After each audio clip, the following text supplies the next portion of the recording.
各位观众，大家好，今天是2021年的2月8号，星期一。按照惯例，今天是下午3点，我们为大家现场直播 Bc 省新冠疫情的最新的新闻简报。3点钟了，那么可能会有一点点迟到，他们我们请大家耐心等候。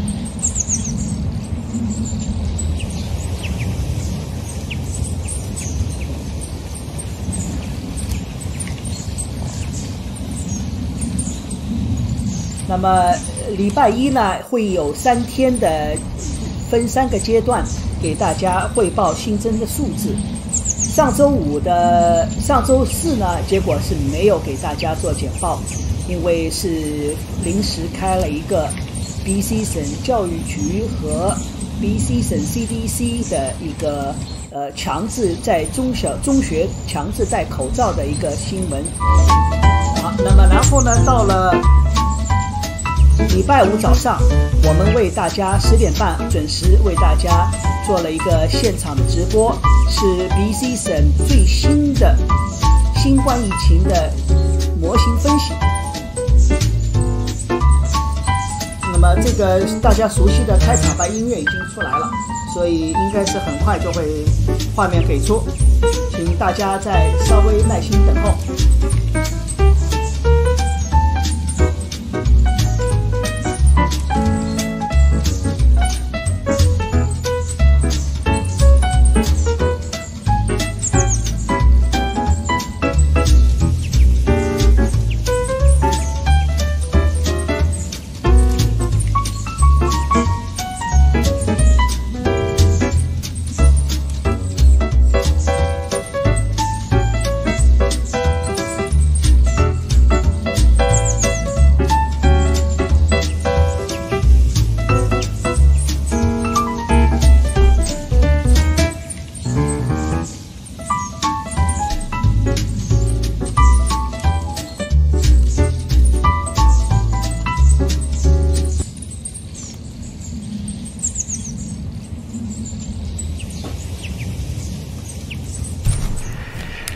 好，已经开始，是我们的卫生厅厅长。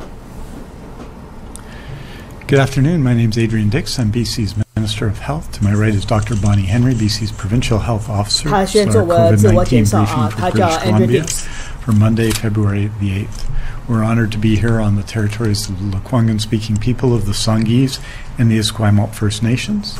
The next 3 days, Tuesday, Wednesday, and Thursday, we'll be providing written reports at 3 o'clock with the latest information on the COVID-19 pandemic in BC. And on Friday, we'll be providing an in-person briefing OK， 礼拜五回来 at 3 o'clock. 这个礼拜是改了，礼拜4、礼拜2、礼拜3 3天都是书面的。礼拜五3点钟，請大家回來。Thank you and good afternoon. So today, being Monday, we're reporting for 3 reporting periods. I think I have the dates right this week. Starting February 5th to 6th, Friday to Saturday, we had 428 new cases diagnosed with COVID-19 in BC. February 6th to 7th, an additional 465 new cases were diagnosed, and in the last 24 hours, 343 additional cases, bringing the total number of new cases over the weekend to 1,236, 5 of whom which were epidemiologically linked cases. And that brings our total in British Columbia to 70,952 people who've been diagnosed with COVID-19. Of the new cases, 266 were people in the Vancouver Coastal Health Region, 601 in the Fraser Health Region, 86 people were on Vancouver Island, 152 people in the Interior Health Region, and 131 people in the Northern Health Region. Today we have 3,976 active cases in all areas of British Columbia, and of whom 234 people are in hospital, 69 of whom are in critical care or ICU. And we have approximately 6,900 people under active public health monitoring, and 6,500 605 已经超过65000个已经痊愈了。Again, over this weekend, we've had 13 new deaths from COVID-19, bringing the total number of people who have died from this virus in our province to 1,259. Our condolences go out to those families and caregivers and communities who have lost loved ones again this weekend. We have 2 new healthcare outbreaks, both in acute care hospitals, one at the Abbotsford Regional Hospital and the other at Dawson Creek District Hospital. And 4 outbreaks have been declared over at Evergreen Baptist Care Center, the Hilltop House, Mount St. Joseph Hospital, and the Nanaimo Regional General Hospital outbreaks. That leaves us with 22 active outbreaks in long-term care assisted living and 9 in acute care, involving 786 residents and 441 staff. Since the start of our immunization program for COVID-19, 154,496 people have received a vaccine, and of those, 12,111 are people who have received 2 doses. Each week this month, our available supply will increase, and we are looking forward to early in March, when we anticipate being able to fully start our mass vaccination clinics around the province, and we are planning for that and for the rollout of this phase now. For those people who are in that group that we are going to be getting to as soon as we can, people who are over age 80 in our community, in the coming days and weeks, you will receive the information you need to know where your clinic will be or how you will receive vaccine. We're working on the details in every community across the province, and they will become clear in the next little while. And there will be multiple ways that we'll be contacting people. Just to update you on adverse events, we've had 217 reports of adverse events following immunization since the start of the program. 18 of those were anaphylaxis or severe allergic reactions, and we continue to closely monitor and track for these events, as our national and international partners do as well. And we are watching what is happening around the world so that we can be reassured of the safety of the vaccines here in British Columbia. As well, as we talked about last week, we are watching very closely for the further spread of what we call variants of concern here in British Columbia.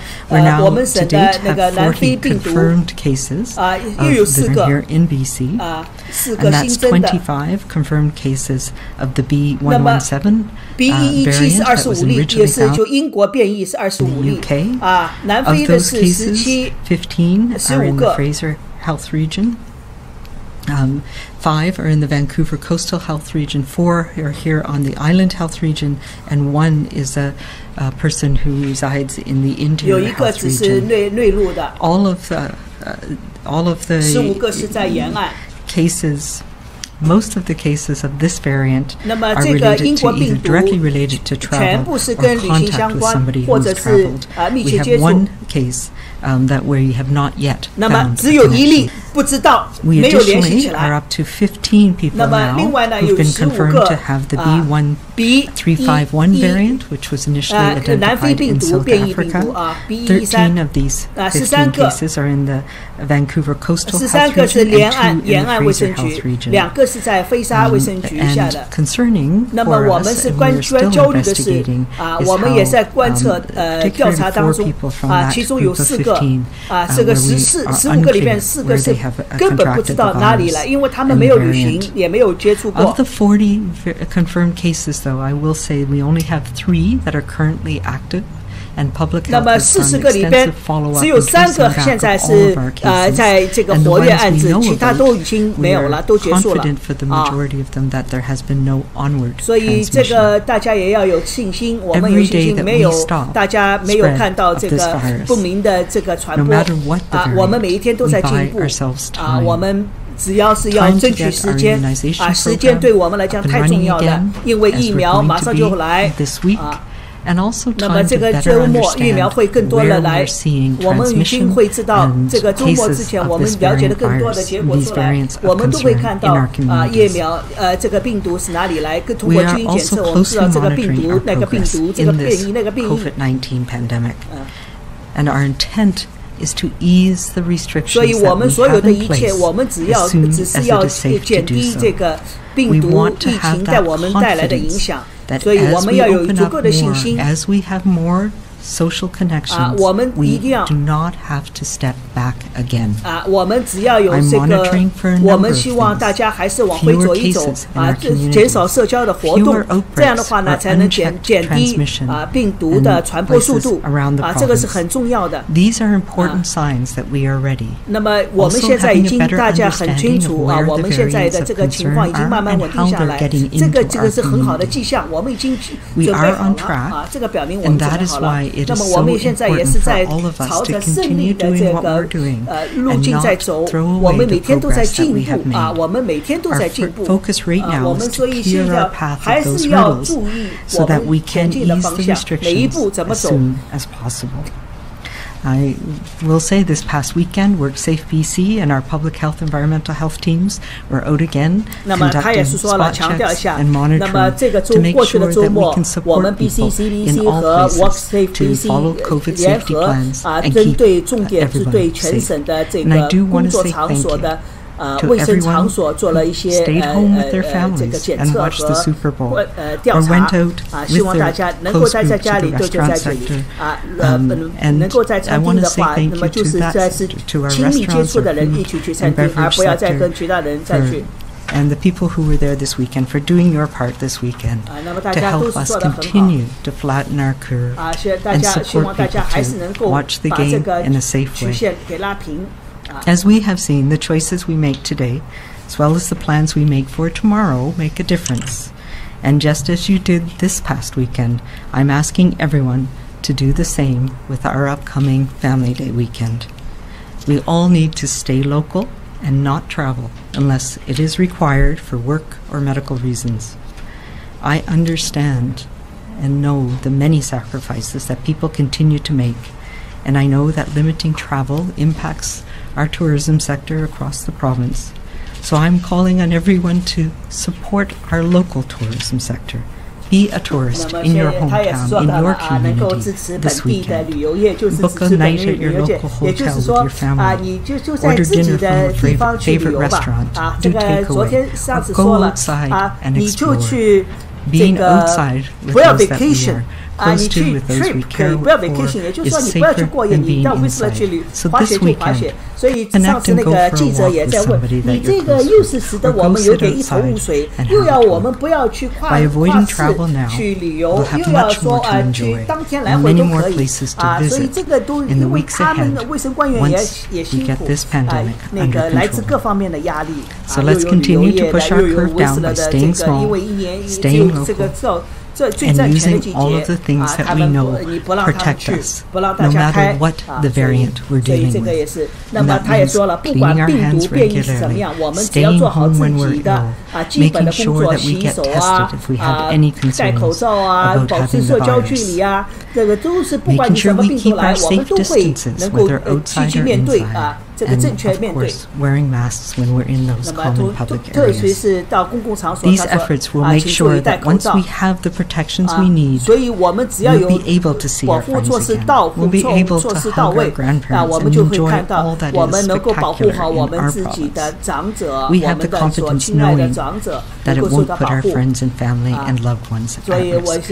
We know that this virus transmits to those we are closest to. So let's do our part now to keep us all safe so that we can start to ease these restrictions as soon as possible. And of course, let's always remember to be kind, to be 又来了 calm and 3 to 个 be 必 safe. 看的啊，他说我们现在马上行动起来，都能够阻止病毒的传播，就是你行动起来就可以了，勤洗手啊，保持社交距离，到公共场所尽量戴口罩啊，这个打咳嗽呢，就是喷嚏呢要遮嘴，原来都这么说的啊，勤洗手很重要。那么他说过去周末里边死了13个人啊，这个对他们的家庭损失啊，这个。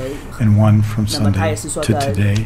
It is, at this time, as it has been throughout the pandemic, a very difficult time to suffer loss. And we want to know, in each and every case, we are thinking of all of the families involved, of all of the people involved, all the people who've suffered loss as they grieve today, and we give them all of our support. I think it's evident today from the numbers with 234 people in the hospital. This is an improvement from what we saw. 那么也是说到了，现在住院是234个啊，这个也是住院人数显著下降，也是显著的进步。但是我这个说一句啊，重症监护69个还是多的，原来是80个、70几个啊，现在才是69个。那么他也是说到了这个医疗资源的挤占呢稍微好一点。那么不高峰的时候，我记得是占病床占有率是80%到90%。现在是60、70啊，这个包括是这个重症监护。Our current capacity of base beds is 73.3%, leaving 73%占有率啊。And our overall level when you add critical care surge beds is 52%, leaving 223 beds available. 那么病床普通病床是占了52%。That's the situation. 所以这个就是给大家看到了我们现在我们省的医疗占用情况。And our staff continues to be under significant pressure. The fact that there are available beds does not mean that the situation is not extraordinarily difficult in acute care, and we remain appreciative of healthcare workers, 所以我也感谢这些这个医生啊、护士啊，他们的辛勤的工作和他们格外的辛苦。Just wanted to note 也是再提一下今天今天礼拜一给大家汇报一下 PPE。Over the past week, the following PPE has arrived in BC. Has 237,795 or equivalent respirators, 36,000 surgical or procedure masks, 151,466 pieces of eye protection, and 7,139,400 pairs of gloves, as well as 526,910 gowns. That's the update on that.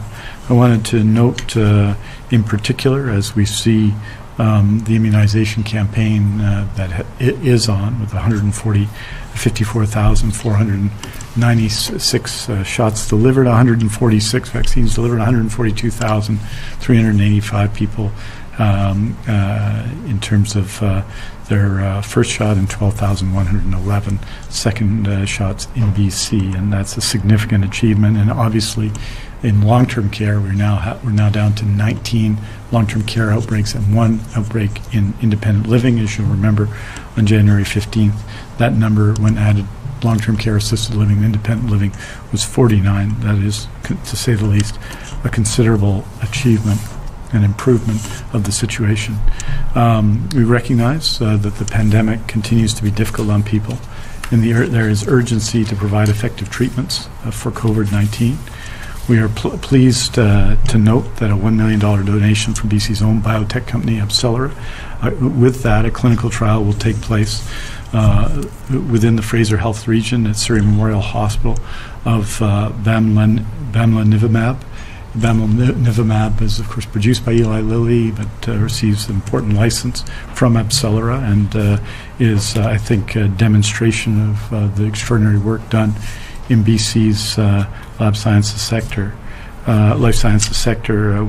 We welcome more evidence to improve care and look forward to more data on this and other therapies to combat COVID-19. As you know, because you will have heard of this, Lenivimab is a synthetic monoclonal antibody made in BC, derived from the plasma of human survivors of COVID-19, and early phase 2 data have identified it as a priority drug for research. with the potential to reduce hospitalizations from COVID-19. And you'll be hearing more about this in the coming weeks as operational and clinical leaders are coming together to determine overall costing and operational needs, as well as to validate the study design. This is the normal practice. We will obviously have more announcements. I know Fraser Health and I'm sure Upseller will have more announcements in the coming days or weeks. I just want to say finally that in the COVID-19 pandemic that our core skills remain the same. Frequent hand washing, physical distancing, mask wearing, no gathering, sticking to our household, staying home. 那么如果不舒服、生病的话，待在家里。我们上个礼拜给大家看到了模型分析。我们如果我们严格遵照我们的这个5行为规范的话，会把这个病毒传播阻止住的。现在的上个礼拜呢，我给大家回忆一下 ，RT 值呢现在是低于1了，也就是说一个人传一个人，低于一个人传一个人了 RT 值。那么在接下来的几个礼拜，我们还是需要大家耐心一点，因为这个。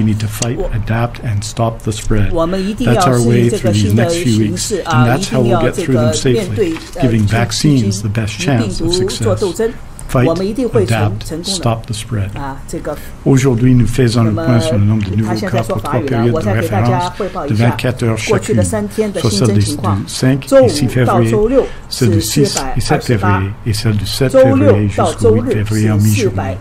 Il y a eu 13 nouveaux décès liés au COVID-19 durant ces 3 périodes de référence. Nous offrons nos condoléances aux familles et aux amis des 1259 personnes décédées de COVID-19 et à tous ceux qui ont perdu des êtres chers au cours de cette pandémie. Pour la première période de référence, nous avons eu 428 nouveaux cas. Pour la deuxième période de référence, nous avons eu 465 cas. Au cours des dernières 24 heures, 343 nouveaux cas se sont ajoutés. Parmi l'ensemble des cas confirmés de COVID-19, 234 personnes sont actuellement hospitalisées dans 69 soins intensifs. Merci beaucoup. Thank you very much. We're happy. Thank you, Minister. As a reminder to everybody on the phone, please press star 1 to enter the queue. You will be limited to 1 question and 1 follow-up only. I would also ask that you please take your phones off mute. You are not audible until your name is called. First question this afternoon is from Binder Sajan, CTV. Hi there. Dr. Henry, with regards to the variants and the sequencing, I understand that takes a while to detect the variants. So do you have sort of I know it's not exact science, but a best guess about how many cases might be out there right now? I know 因为他说这个基因检测病毒的变异呢会需要时间，那你能够预测一下现在还没有检测出来多少还有多少其他没检测出来 a couple of things that we're learning. So we are following each of these, and as you say, there's a delay, and that's why most of the cases that we've identified so far are no longer in their active phase or are very near the end of that period of time. So yes, we do follow very carefully and try and trace back and figure out where they're from. What we're also finding is it tends to be a younger population, so these are people who have traveled or have been in contact with people who have traveled for the most part. So we aren't seeing severe illness in the number that we've identified so far. Nobody has been hospitalized out of these cases. There has been some transmission within close contacts and particularly within households, and I was on calls this weekend with my counterparts across the country, and we're seeing the same thing, that there are, it seems to be transmitted very easily in some, particularly the variants associated with the UK, but people who were supposedly isolating at home. So we are paying more attention to that and determining, we're talking again with my colleagues in public health on the front lines about how do we manage this. And as you know, last week we did additional testing of people in a school environment to make sure that there was no transmission in that environment, and thankfully there wasn't. But the other thing that we need to do to help understand, how representative these number of cases is, and get a sense of how many people there are in our community that have these variants of concern, is to do what we call a point prevalence study. That's similar to what Ontario did, where they they tested, they ran a screening test and did whole genome sequencing on a whole day's worth of tests. So BC CDC lab, Dr. Jackie and Dr. Krajan are working on the process to do that, and we will be doing that as well, so that we do have a better understanding of are we catching people or is there more out there that we're missing. Binder, do you have a follow-up? I do. And speaking of your public health colleagues, Dr. Davila in Toronto was talking this morning and saying that in Toronto, they're in a transition now from one pandemic to a new one. So suggesting that the variants won't just lead to another wave, but sort of a more serious situation. And I'm just wondering, do you agree with that type of terminology? That it would be like dealing if these variants were to come here, it would be like dealing with a new pandemic? Sadly, yes. We've been talking about that a lot. And what we have seen in places around the world, in the UK, Ireland, Portugal, some other countries in Europe, and South Africa is a good example as well, that it does change the game in some ways if it starts to take off and become dominant in the community. And I think all of us are dreading that. We've all been through this, and it's been over a year that we've been doing this. And it really takes us back to some of the ways we were trying to manage the pandemic in January and February of last year, where we were doing case management and contact tracing and controlling every single case. And right now we need to take actions and figure out how do we find places, people in the community, how do we assess how many cases we have, how much of a risk it is. And what they're finding in Ontario is that some parts of Ontario, it is spreading quite widely, and it's having impacts that we saw that were quite devastating in long-term care homes in particular. So we need to get a handle on it, and this is one of the main reasons why we are extending the restrictions that we have here in BC, and I'm appealing to people to take notice again. We are all tired of this, but it can lead us into a brand new charge of increased numbers of cases if we don't keep doing what we're doing. And I think people in BC recognize that, and we need to continue to make sure we're stopping those chains of transmission. And for businesses that are open, of which we have many in BC, that we have found that balance of keeping businesses open, we need again to go back to your COVID safety plans, and you must have one. That is the law. It must be publicly available. Workers must know how to get it, and we need to pay attention to those areas within each of our workplaces, no matter what they are, where transmission is happening. And WorkSafe will be working with you as well, and we'll be doing more testing, more surveillance and inspections. And our public health teams will as well. We know that when we follow the COVID safety plans, they work, and it keeps your staff safe, and it keeps customers safe. So those are the things we need to focus on.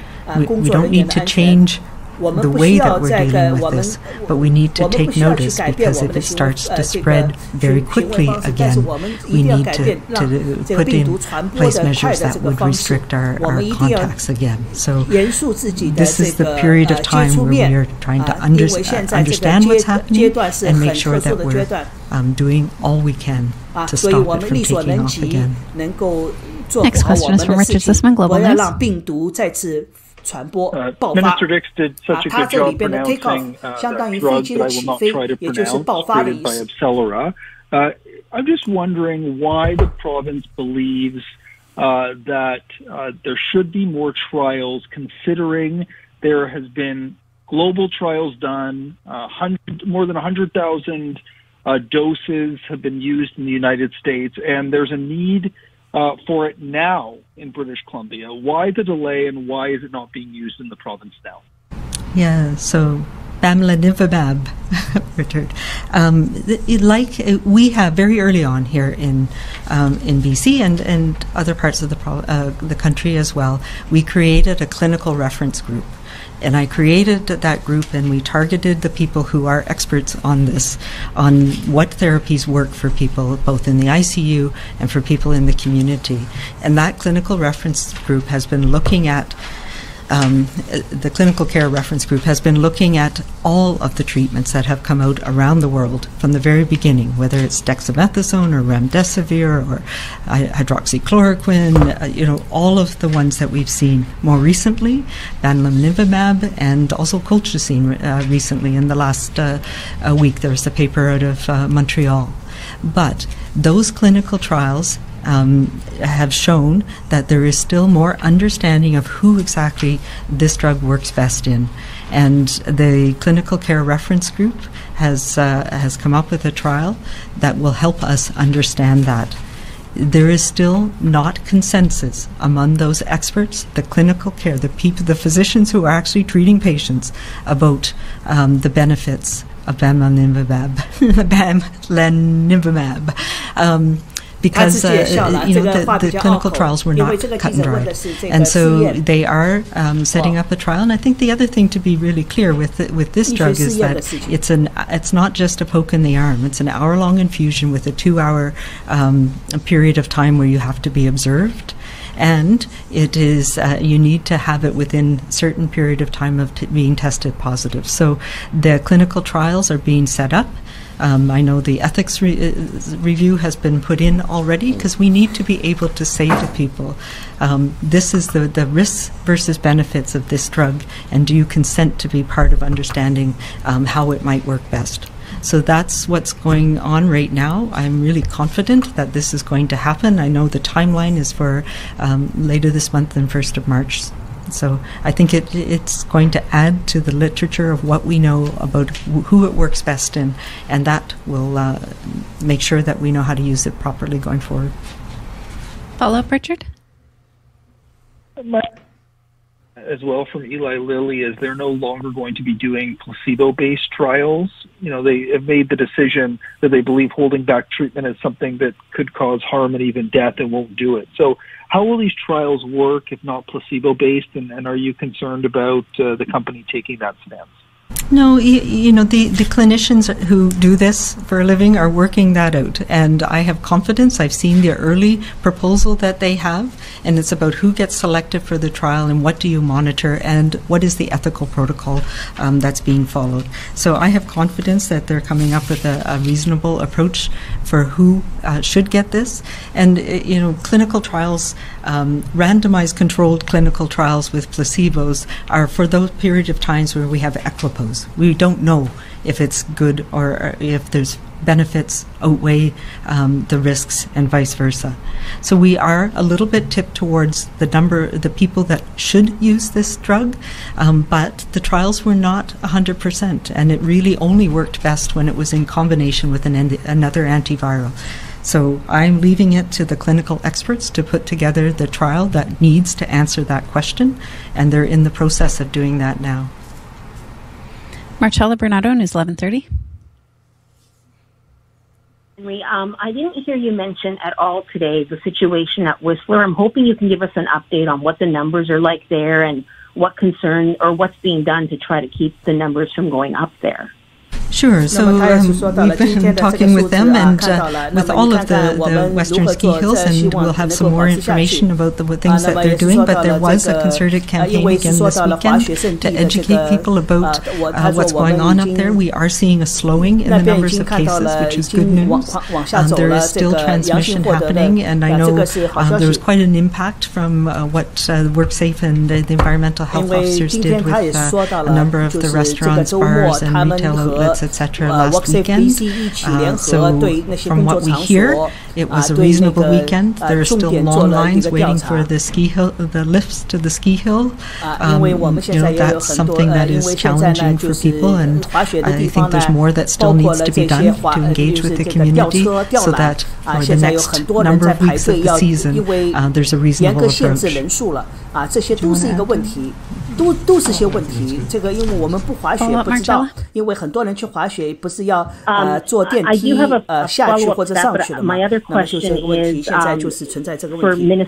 他说排了很长很长的队这些都是问题。因为你要限制人数了嘛。And just if somebody could give us the Whistler numbers, because I've tried to check with Vancouver Coastal Health and they haven't been able to give me an updated number as to how many cases have been recorded at Whistler since last week. 那么这问题就是还是说到了这个 Whistler 的问题啊。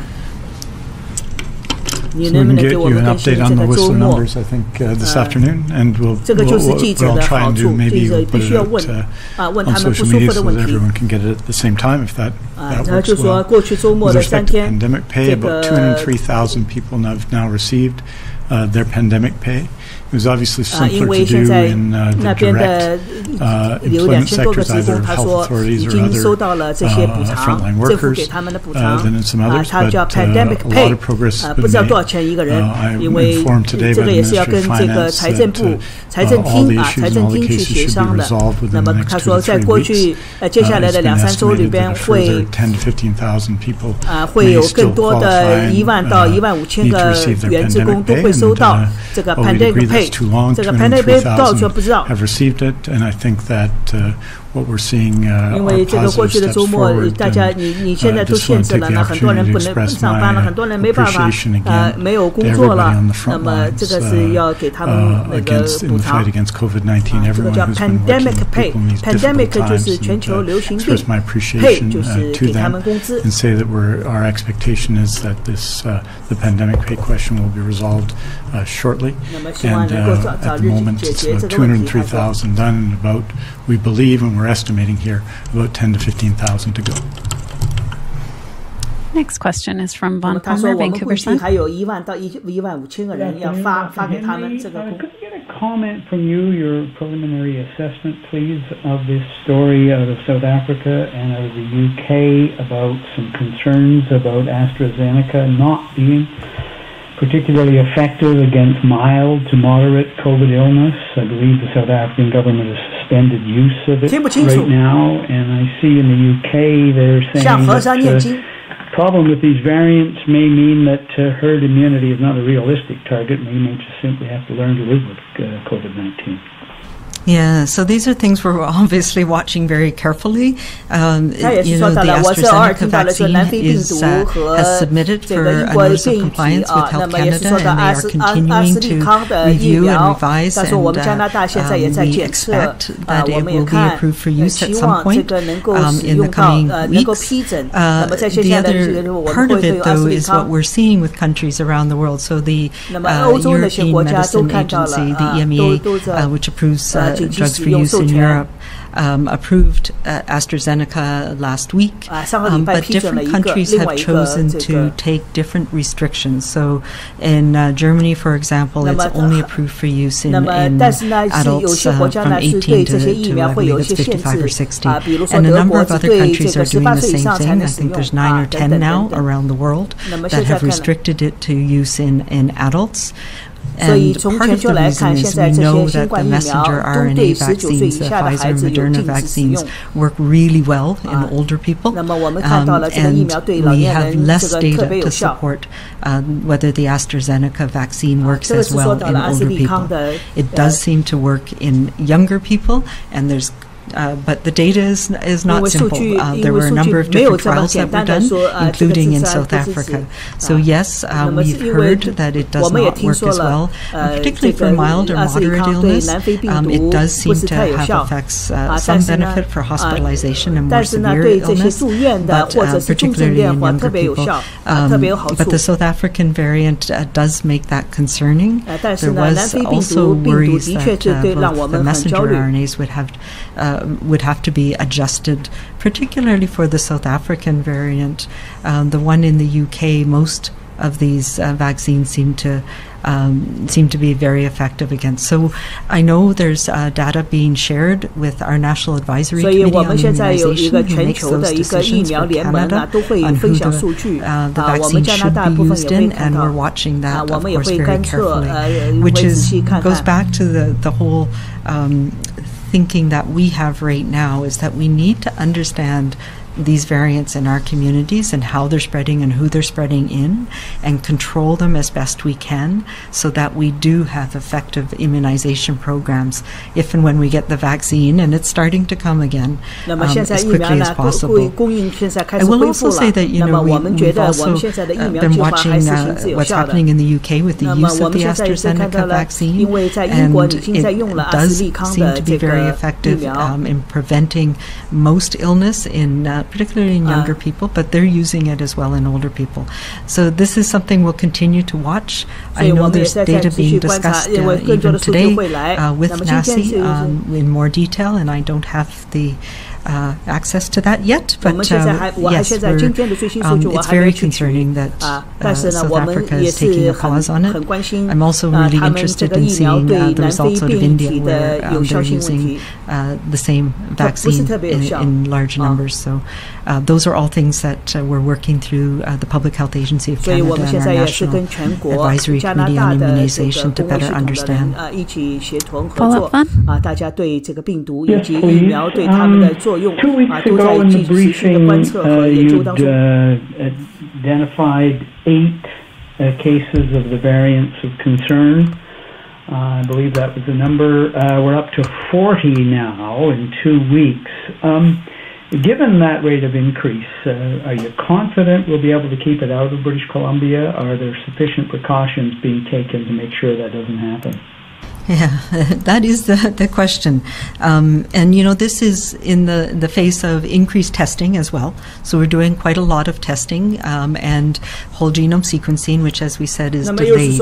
So some of these cases are people we've identified recently. The fact that we are reducing the number of people coming into the country and coming into the province with the international restrictions that have been put in place, and why we are so focused on people not moving around right now, because we know that the way the virus spreads is by us taking it to other places and spreading it to those that we're close to, and bringing back risk from the places we go when we travel. So one of the reasons that is something that is important right now is so that we don't give this virus legs, or these variants legs, to spread rapidly while we're still in the process of expanding our surveillance and getting a better understanding of how much is there. I said this last week, and I say it again, the strategy that we have through the BC CDC makes me confident that it's not widespread, and the testing that we've been doing in like the school last week, for example,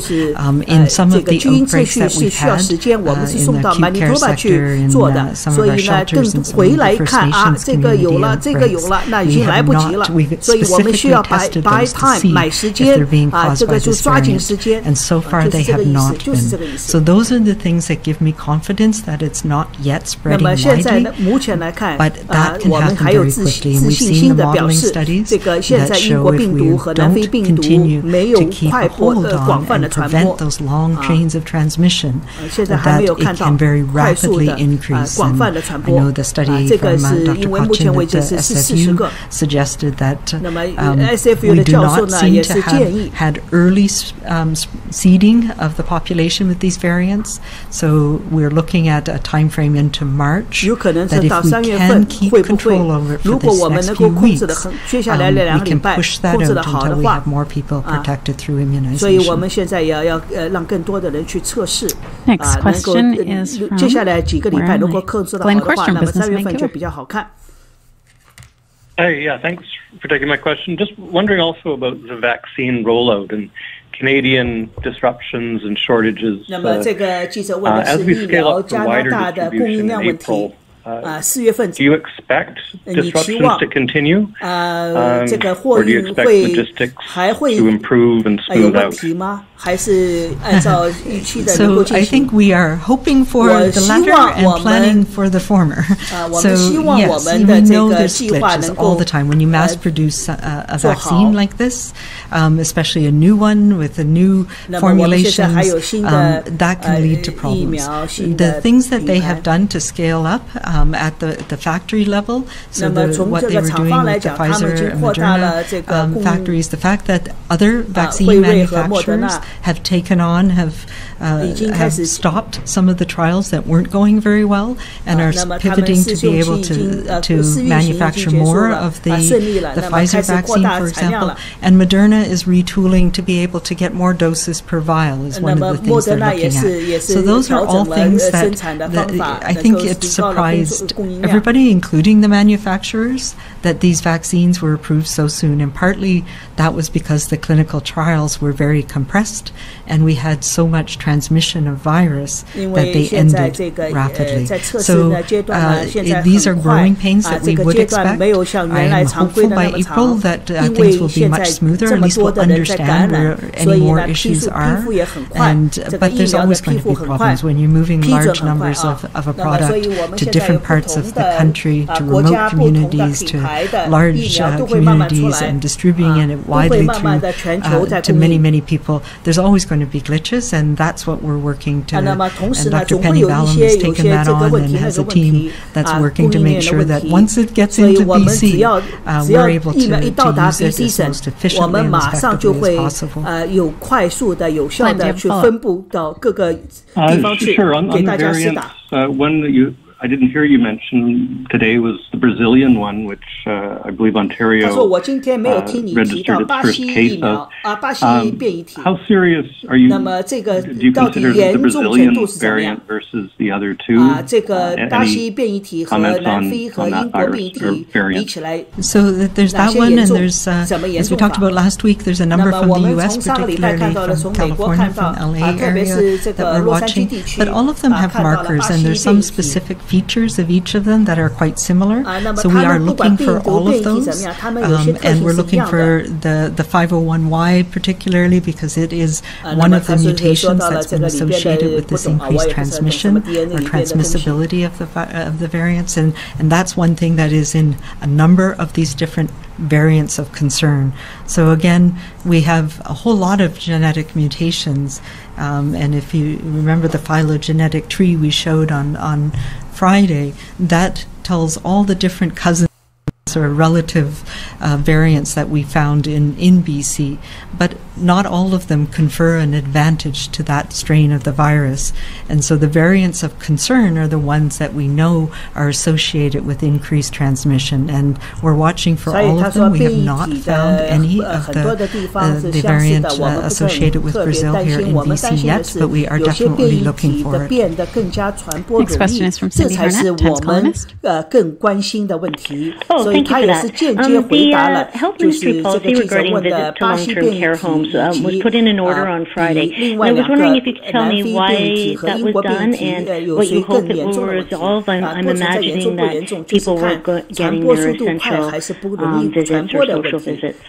Yeah, so that was a provincial order, a public health, provincial health officer order that basically gave a common order for the entire province. And it is something because when we initially put in restrictions on visitations early on, it was done by each of the chief medical health officers in the regions, and there was a little bit of variation in what those orders said. And in some areas, because they didn't have any long-term care outbreaks until very recently, they had not put in an order. So this is to make it consistent around the province and to make sure we put in the definitions of what an essential visitor is, as opposed to a designated or social visitor, which is a different and the fact that people can have an essential visitor if it's needed, plus a social or designated visitor as well.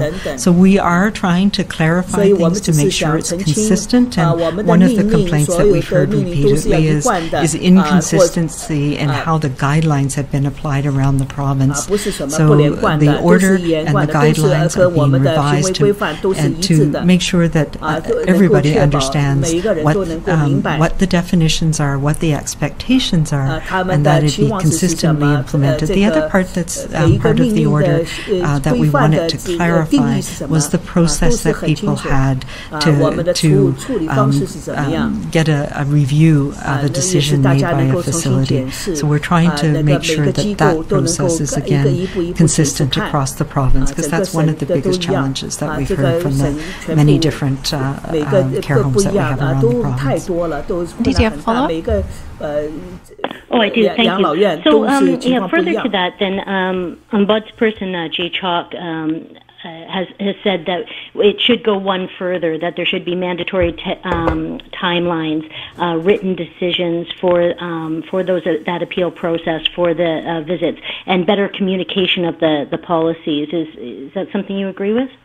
Yes, and I want to thank the Ombudsperson, Mr. Chalk, for his advice on how we do this in a way that meets the needs of people, because he's hearing about people's concerns as well. So we've been working together to try and make sure we have a consistent process, and those are two areas that he identified that in people's concerns that were brought up to him that he thinks we need to do better. So we are, what we'll be looking at, and we've heard feedback from operators that it's sometimes challenging for the administrator who's there to give somebody a written reason. So what we'll be looking at is, can we provide people with templates that they can use to understand, so that we're clear that everybody knows what essential is and why somebody is not or is not deemed an essential visitor, and that will put the timelines, make them more explicit for people. So yes, I absolutely agree, and we're working on that. Pravjot Sohal, Red FM. Good afternoon, Dr. Henry. My question is regarding the Accelera and Eli Lilly drug. The recent results of the Phase 3 Blaze 2 trial show that the drug is also efficient in preventing severe outcomes of COVID-19 and not just helping in treatment. So is the trial also testing the drug's prophylactic properties, or is it just to see how it works in the treatment? And secondly, when this trial is being conducted, are the variants also being studied? Yeah, so a couple of things around that. Yes. No, it is not being studied as a prophylaxis, so something that prevents transmission after exposure. There was some limited data that suggested that might be in long-term care homes, but now, of course, with immunization programs and long-term care, it's a bit of a moot point. So we don't have the ability to study it in long-term care. Again, the data was not clear-cut, so it does need to be investigated a little bit more. So it is focusing on early treatment of people who are likely or more likely or at risk to develop severe illness, end up in hospital. And as you can say, it has to be within a certain period of time of being diagnosed with the disease for it to work. And this is one of the concerns. We will be, I am sure, part of the trial will be ensuring we know what strain the person is infected with, because there has been evidence from around the world that these monoclonal antibodies don't work as well on some of the variants, particularly the South African variant, but also concerns about their benefit in the UK variant. So that'll be part of it for sure. I think it's a very important thing to understand where it's working or not working. 那么莫德纳和辉瑞的疫苗呢，肯定是对变异有效的。那么阿斯利康呢，对南非病毒不是很有效。那么这位记者问的是物流问题、疫苗的物流问题。What kind of situations do you think it might be easier to use this drug? Are you looking at long-term care or any specific area where you can use this? Yeah, so the idea is to use it in people in the community, and let's just be clear, it is approved for use by Health Canada, and BC has an allocation of it's got an emergency approval for use by Health Canada, so that means that we can use it in the public health emergency, and the clinicians here in BC felt that they need it to better understand who it works best in. So the idea is to use it for people in the community who have been diagnosed with COVID-19, who have risk factors for ending up in hospital or having severe illness. So it will be through an outpatient clinic associated with Surrey Memorial Hospital to start. But I know the clinicians are looking at where else in the community you could do that. But as you say, it's not something that you can do just in a physician's office. It takes a very specialized type of environment to give an infusion over a period of an hour and then the monitoring period. So there are Absolutely, mostly some of the ambulatory clinics that are associated with hospitals where that can happen, and I know they're looking at how to do that best.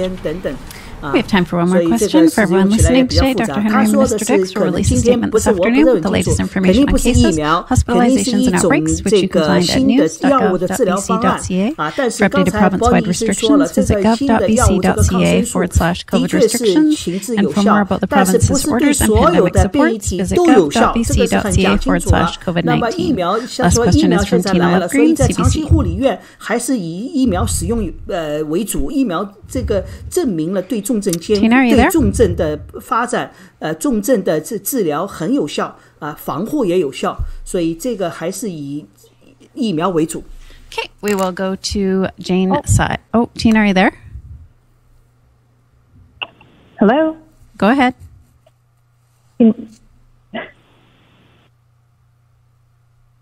This is Tina. Can you hear me? Yep.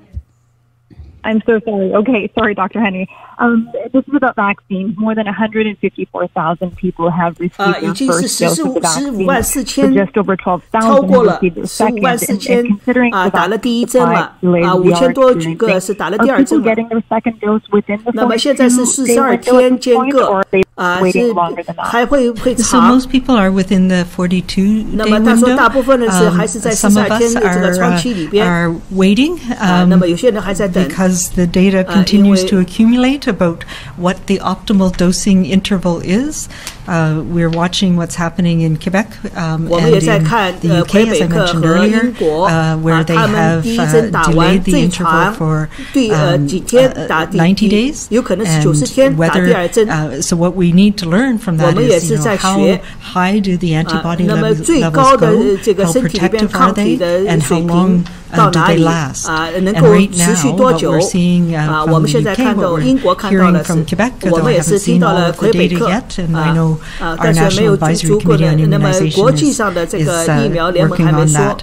But we have seen good, strong response that lasts for at least the 42 days. And so I have no concerns that if we are delayed because of the vaccine supply, that we will be putting anybody at risk. We've seen very high levels of antibodies develop within a very short period of time, and the data that we're seeing around the world confirms that. So it's not like a medication where it's out of your system and it no longer works. When you receive a vaccine, it stimulates several parts of your immune system. One of the ones that we measure is how many antibodies that we produce. And those antibody levels go up after about 10 to 14 days, and that's what we've seen from both of the messenger RNA vaccines, Moderna and Pfizer vaccines. And it goes up very rapidly, and then it levels off. And when you get the booster dose, whenever you get it, those antibodies go up again, and then they level off again. And what we've seen is that the vaccine is very effective at about day 21, so 3 weeks after receiving your first dose. People are, the prevention of illness is in the 90% range. And when you get your booster dose, that bumps it up to as high as 94, 95%.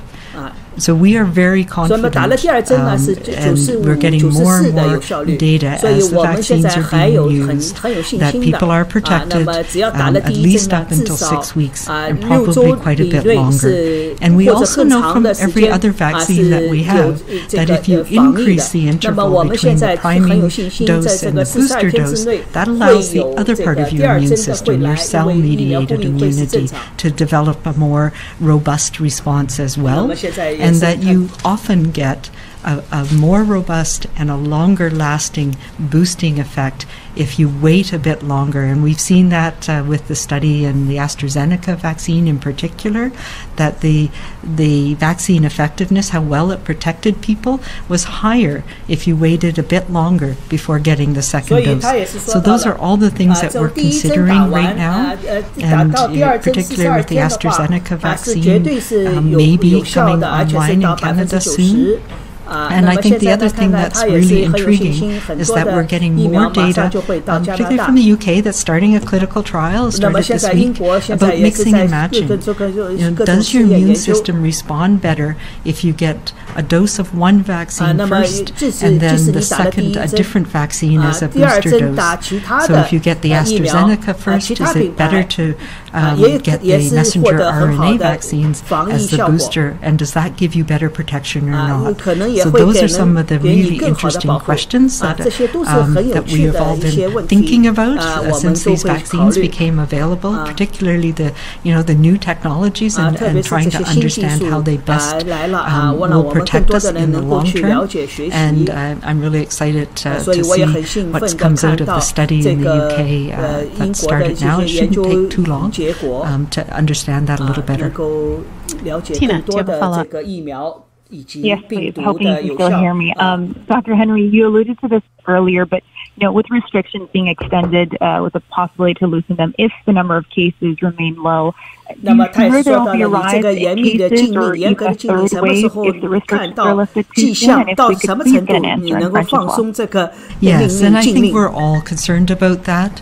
We look at where we are, and we know that the lower you start from, the better chance you have to stop things if they start to spiral again. So public health is working. We're back doing those things that we need to do rapidly. That's contact, case management, finding people, isolating them, finding their contacts, contact tracing, isolating those people. And as you can imagine, after a year, people are getting tired of that too. So we are reinvigorating our public health teams to manage that. It is the thing that we do, and that we do to manage outbreaks, to manage clusters, to manage cases. And we have strong teams now that are experienced in doing this, and we're going back to basics with the concern about variants. So yes, we're watching very carefully. We are sort of slowly coming down. We're still in the 400 cases a day, which is a lot, and it's a lot in some areas of the province. And we know if we start mixing again, if we start coming together again, if we start moving around in the province, that can take off.